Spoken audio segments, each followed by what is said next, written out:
Bonjour et bienvenue dans ce nouvel éclair d'infos.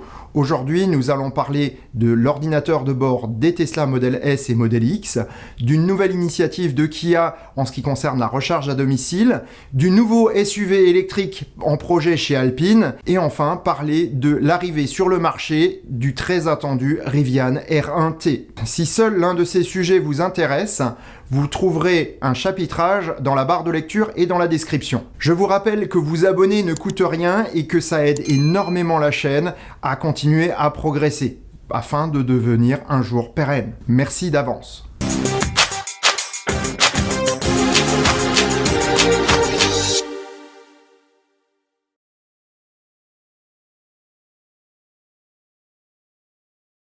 Si les Tesla Model S et Model X sont des automobiles, on les considère souvent comme des ordinateurs sur roues, ce qui n'est pas faux. L'énorme écran central qui est accessoirement le plus grand au monde n'est pourtant pas exempt de défauts, du moins sur ses premières versions. Tout d'abord, atteint de défauts d'aspect, avec l'apparition de bandes jaunes liées à une colle se colorant avec la chaleur, défaut partagé avec certains Apple iPhone de la même époque, le souci a été réglé par l'utilisation d'un appareil à ultraviolet spécialement prévu pour cela. Toutefois, c'est au cœur de l'ordinateur d'infotainment appelé MCU que se cache le plus gros défaut. Une mémoire sous-dimensionnée au sein même de la carte mère a causé de gros dysfonctionnements, imposant le remplacement de l'unité centrale.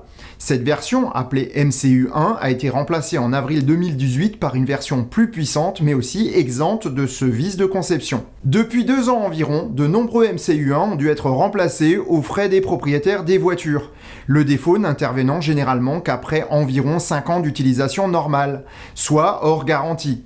Des actions de groupe ont d'ailleurs été engagées par des propriétaires mécontents depuis 2019 aux États-Unis et au Canada. C'est début novembre 2020 que Tesla a reconnu le défaut et a intégré le MCU1 dans la garantie 8 ans du véhicule, avec une limitation toutefois à 160 000 km. En plus de prendre en charge toutes les nouvelles interventions, la garantie est rétroactive et Tesla annonce rembourser tous les remplacements de MCU1 déjà intervenus dans le cadre de cette garantie avant février 2021. Les clients ayant fait réparer leurs unités hors du réseau Tesla en seront logiquement pour leurs frais, puisque le constructeur ne garantit pas les interventions hors de son réseau, ce qui est tout à fait légitime. C'est en tout cas une très bonne nouvelle pour ceux qui ont une voiture concernée ou ceux qui souhaitent en acquérir une.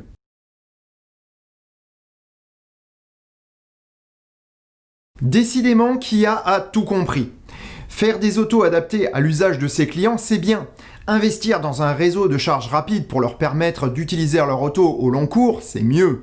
Et enfin, proposer une solution complète avec en plus une recharge à destination performante et facile, c'est juste ce qu'il fallait faire. Le 10 novembre 2020, Kia annonce un partenariat avec The Born pour l'installation d'une borne de recharge à domicile à 7,4 kW pour les voitures électriques et 2,3 kW pour les hybrides rechargeables.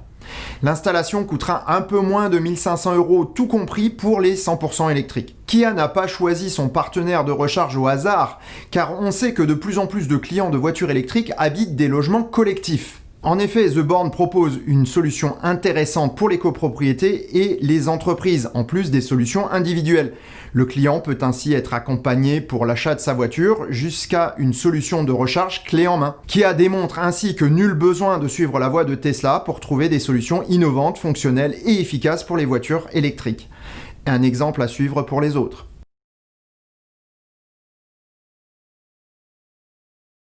La gouvernance Renault-Nissan prise par Luca De Meo annonce un souffle de changement pour le meilleur et pour le pire. Alors que les projets 100% électriques semblent être mis au second plan, remplacés par une vague d'hybrides rechargeables, le sort d'Alpine semble passer par un SUV alimenté en électrons. Le nouveau patron italien du groupe a déclaré vouloir faire d'Alpine la marque sportive du groupe, ce qui va ravir les aficionados de la marque, dont je fais d'ailleurs partie. La 110 va être modernisée et recevra de nouvelles déclinaisons dans un avenir proche.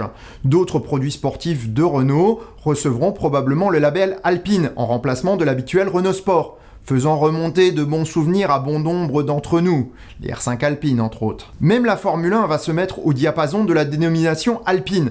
C'est dire l'investissement du groupe Renault dans cette nouvelle image de la marque de Dieppe. Jean Rédélé serait fier de ce que Renault souhaite faire de sa marque. Serait-il aussi fier de la dernière annonce de Luca De Meo? On peut en douter, car le prochain projet dans les cartons de la marque est un SUV et en plus électrique. Si on sait que la motorisation électrique est aussi fun et bien plus rapide que la thermique, le SUV semble plus être à l'opposé de la philosophie de la marque. Basé sur le Nissan Ariya, le SUV d'Alpine aura des caractéristiques d'apparence sportive, avec par exemple des roues arrière directrices. On est heureux de voir que les ingénieurs n'ont pas opté pour une motorisation hybride qui aurait réellement été un tue-l'amour pour le plaisir de conduite. On va se laisser surprendre et espérer une auto un tant soit peu dynamique, même si on aurait rêvé d'une A110 électrique au lieu d'un objet marketing pseudo-sportif. Affaire à suivre.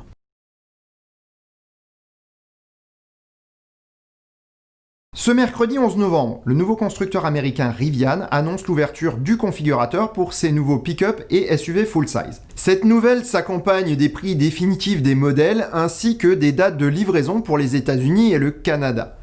On connaît maintenant la configuration First Edition qui sera la première produite. Sans surprise, cette finition aura toutes les options possibles et même une couleur qui lui sera réservée, le Lounge Green. Dotée de la batterie intermédiaire de 135 kWh, cette finition dispose de 750 chevaux et pourra parcourir le 0 à 60 miles per hour, soit presque 100 km/h en 3 secondes.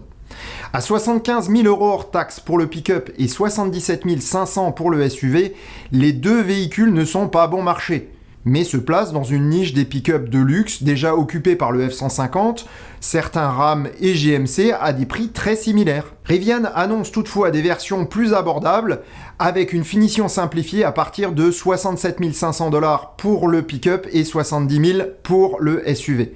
On est quand même loin des prix du Tesla Cybertruck. Les deux véhicules ne sont toutefois pas concurrents, car le pick-up californien sera nettement plus orienté utilitaire que le Rivian. Il reste toutefois une compétition en cours entre les deux modèles, lequel sera le premier pick-up électrique sur le marché.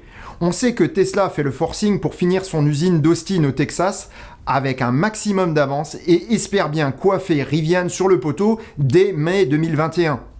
Les premières livraisons en effet du R1T sont prévues pour juin. Les clients par contre du SUV R1S devront attendre le mois d'août pour être servis. Pour le Canada, les premiers exemplaires arriveront fin 2021, tandis que le reste du monde n'est pas encore annoncé. Mais on peut penser qu'un fin 2022 est tout à fait raisonnable. Le nouveau constructeur devra se concentrer sur la montée en puissance de sa ligne de production alors que ses ressources seront mises à rude épreuve en raison de la commande de 100 000 camionnettes de livraison électrique par Amazon. Le géant de la distribution attend au moins 10 000 de ces nouveaux véhicules de livraison pour fin 2022 et la totalité de sa commande de 100 000 véhicules pour 2030. Il est probable que Rivian bénéficiera de l'expertise et des contacts de Jeff Bezos pour diffuser ses propres produits car l'entreprise a investi 700 000 $ dans le nouveau constructeur automobile. Tous les feux sont donc au vert pour Rivian, à qui je souhaite une grande réussite, tant ses produits et sa philosophie sont orientés vers un avenir durable et évitent les polémiques. Et sur ces bonnes paroles, je vous souhaite bonne route et vous dis à bientôt pour le prochain épisode du Choucroute Garage. Ciao!